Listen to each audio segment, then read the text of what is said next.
With the NBA season right around the corner, there's going to be a bunch of teams trying to compete for that championship, but only one is going to end up with it at the end of the year. Today, I want to talk about what winning that championship actually means to all of these different contenders that we got. Now, for some of y'all, the real question in this video is, BSOLZ, who do you think are the actual contenders going into this NBA season? And I've narrowed down the list to 6 teams with 3 honorable mentions. The teams in the honorable mention list are teams that I feel like by the end of the season, when we're talking about who's competing for that championship, they're really not going to be an actual answer for a lot of us. But these are teams that have potential to just straight up prove me wrong and have like really good seasons because they have talent on their team.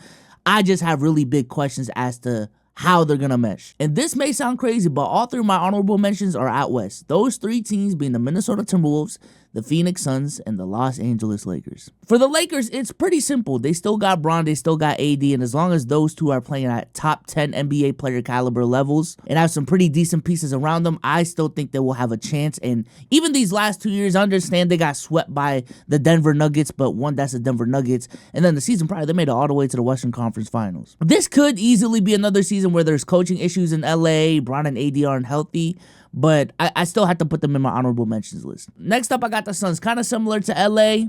They got D-Book and KD. I do want to see what the Suns look like with a fully healthy year of Bradley Beal, assuming that's going to be the case. I also like their pickup of Tyus Jones as their point guard. That is something they desperately needed. I do think they became a better team this offseason, but my biggest issues with them is still the same issues that they have this year. And then the one that probably is surprising y'all the most is the Minnesota Timberwolves. I think the Minnesota Timberwolves are still going to be one of the best teams in the league. Don't get me wrong. But there's a lot of good teams in the league that just aren't championship contenders to me. And I think this past offseason, a lot of teams got better while the Minnesota Timberwolves got worse. And while I do expect their defense to be elite, I really think they needed much more help on the offensive end that they just didn't get this offseason. I understand they got Rob Dillingham, but you are banking a lot from a rookie that already has questions for himself to contribute to a team that's trying to win a championship. I understand they got Dante DiVincenzo, but I felt like their biggest weakness was more so on the playmaking side of things and not necessarily just straight shooting. I think the Timberwolves made some moves to keep them flexible from a financial perspective, but in terms of contending for a championship this season, they're iffy to me. I'm sorry, they just are. But let's go ahead and go to our actual championship contenders and talk about what winning a championship means for said franchise. Starting with my Boston Celtics, the defending champions. If the Boston Celtics win another championship, 1, I'm going to be the happiest man alive again. But 2, and more importantly, I think we need to start having dynasty talks when it comes to the Boston Celtics if they do repeat. We are talking about a team that would have won a championship in back-to-back years in a league that we widely consider as the parity era. Meaning this is a league that's supposed to be so talented that going back-to-back is damn near impossible. That there's so many different championship contenders in the league that you don't know who's going to come out winning every single year. And to go back-to-back in that era, after already probably 4 to 5 years of being so close to winning a championship, multiple conference finals appearances, already a finals appearance in 2022, if they go back-to-back, we may have to look back at history and just say, damn, these guys were really knocking on that door. They have knocked down that door, and they are here to stay there as long as possible. I would hope by then Jason Tatum and Jaylen Brown gets more respect for their impact. Drew Holiday's case to being a Hall of Famer is looking really, really good at that point, but I can keep going on and on. We got some other teams to talk about. Next team that I want to talk about is the New York Knicks. The New York Knicks are probably the most hyped up team going into this next season, and deservingly so because they made a lot of moves this offseason, like a lot of really big moves. After a year where they already had a lot of hype, Becky Hammond may have to deactivate Twitter. I ain't gonna lie. The Jalen Brunson take that she had last year in terms of JB not being good enough, JB being too small. Now, me personally, I actually am on Becky Hammond's side, and I do still think if the Knicks win, that it is going to be an outlier in the grand scheme of things. But yeah, the conversation around that take specifically will be had. I think Jalen Brunson will definitely establish himself as one of the biggest superstars in the league. I think the conversations about superstars taking pay cuts is going to be a big one as well if the New York Knicks specifically win a championship. I would even say if the New York Knicks win a championship, the Knicks being the face of the league, that is a conversation to be had. That's going to go crazy. New York winning a championship, That's going to go crazy. And if the Knicks win a championship, I do think we'll have a better understanding of how teams should build around point guards, specifically small point guards moving forward, because there are a lot of really talented small point guards in the league still. And essentially surrounding your point guard with a really good stretch big and a bunch of switchable wings If that works, then that's it. That's the formula right there. And honestly, that'll probably translate to any team being led by a guard, to be honest with you. I wouldn't be surprised if the Mavericks looked at that and say, okay, maybe that's the way to go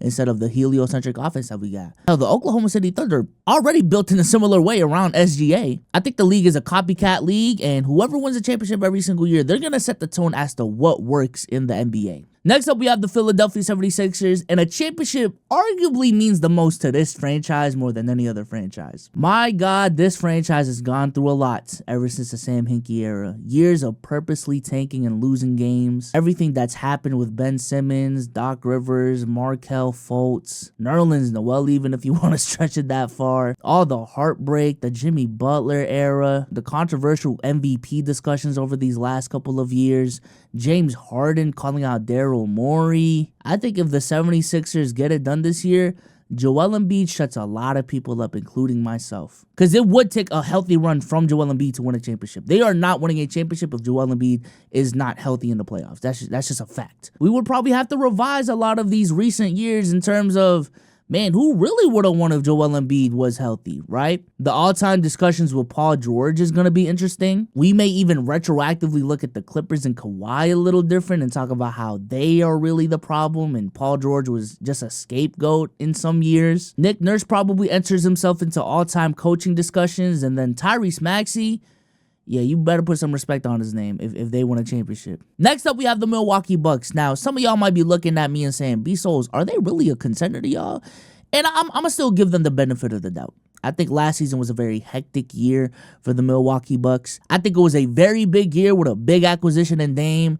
And while ultimately I think they failed, I do think everyone's just being a little bit too harsh on them. I do expect Dame to have a much better season this upcoming season. And I like some of the offseason acquisitions that they made to bolster up that backcourt defense. There's still some really big questions about this team. I am concerned about Giannis's health in the playoffs, especially with his track record over these last couple of years. But the Bucks winning a championship this season, boy, first of all, the conversations with Giannis. I do like the fact that over these last couple of years, we've become more accepting of Giannis being considered in those KG, Tim Duncan conversations in certain scenarios. But from a legacy standpoint, if Giannis wins another one, was that 2 MVPs, a DPOY, and 2 rings and 2 finals MVPs, assuming, that's a resume right there. And that's a resume creeping up to top 10 all-time conversations. Dame finally gets the elusive first championship. Dame's career, for the most part, has been trending towards the Chris Paul, Tracy McGrady, Charles Barkley side of things.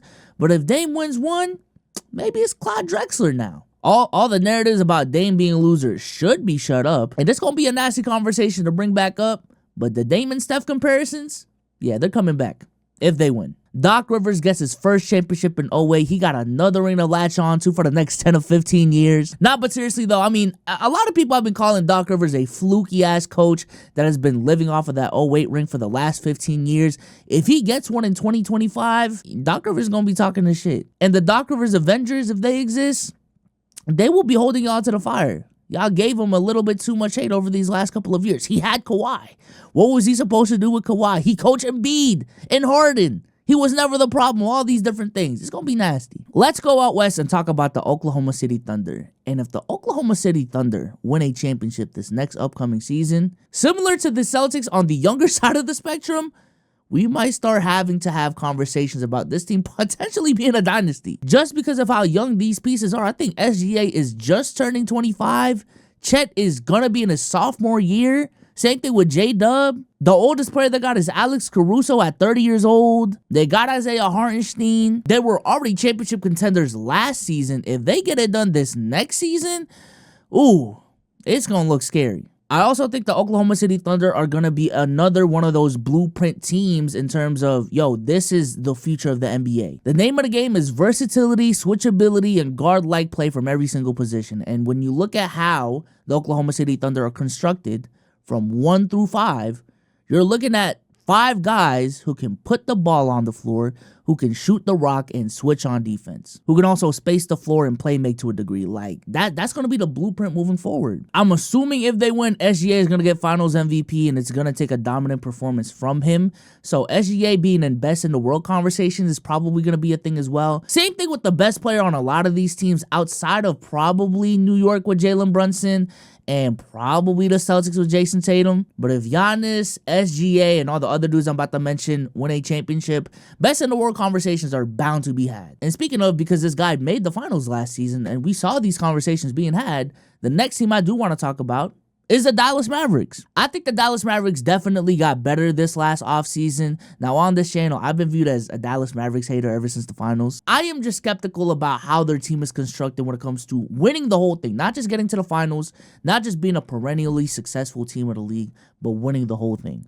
But if they do win the whole thing, which is what this video is about, oh yeah, this is the formula for heliocentric ball. The formula for heliocentric ball is surrounding that one dude that you got with another guy that can create on his own and get his own bucket. This time it would be Kyrie. And everyone else, shoot at a high level, play defense at a high level. And when your main guy goes to the bench, that second dude that you got better be ready to run the offense on his own. And I think if the Mavs win a championship this season, they are going to be the formula for success for a heliocentric offense. Best in the world conversations with Luka are going to be had. Kyrie Irving's legacy, him getting a second championship, that's going to be very interesting as well, especially with bag Twitter. And Luka being the face of the league is probably going to be a conversation as well. The uncomfortable conversations in regards to how good Luka Doncic actually is in the all-time scale of things is probably going to be started. And I would definitely say the Dallas Mavericks will establish themselves as a powerhouse in the NBA moving forward. Already made it to the Western Conference Finals in 22, made it to the finals in 24, would have won a championship in 25 in this scenario. Luka is what, just 26, might be turning 27. Kyrie is on the older side of things, but Derek Lively is going to be in his second year in the league. I think with the age of everyone on their roster, for the next 2 to 3 years, the Dallas Mavericks are going to be compy, very comp. And last but certainly not least, I have the Denver Nuggets as my last contender in this next upcoming season. I was a little bit iffy of putting them on the actual contender list, to be honest with you, because I am not a fan of them losing KCP and Bruce Brown and bringing in Russell Westbrook. But I still got to give them the respects. A starting five still consisting of Jamal Murray, MPJ, Aaron Gordon, and Jokic is going to be comp. It's going to be tough to beat that team regardless. They do have the best player in the world. I am still willing to give Jamal Murray the benefit of the doubt, despite how bad of a playoff run and an Olympic run that he had. But if the Denver Nuggets win another championship, I don't think we're looking at that team and saying, yeah, they're going to win more championships moving forward. I think it's going to be viewed as a ring where they squeeze another one out, like kind of similar to 2022, because a lot of people are doubting this team. I think the biggest conversation to be had if the Denver Nuggets win another championship is, yo, Jokic, how good is he? Like, let's really get down to the nitty gritty. How good is he? There's still a chance that Jokic wins another MVP this upcoming season, but let's just assume he doesn't. We're looking at a 5-year time span where Nikola Jokic has either won the MVP or won a ring and has arguably been the best player in the league every single year. And we can go even further with the advanced analytics, you know, with just his skill set when it comes to the game, the numbers he's putting up. If Nikola Jokic and the Denver Nuggets win another championship in 2025, that's also 2 rings in 3 years. Uncomfortable conversations are going to be had about Nikola Jokic. And if Jokic wins another ring, I'll stamp this right now. I am putting him in that category of the top 10 all-time caliber players. Now, that list to me is already above 10, but Nikola Jokic is going to be up there with the Currys, with the Kobe's, with the Wilts, with the Hakeems, with another ring? Let's stop. Let's stop. But with that being said, let me know what you think in the comment section down below. Definitely interested to hear y'all thoughts on all of this. But with that being said, I am out of here. Peace.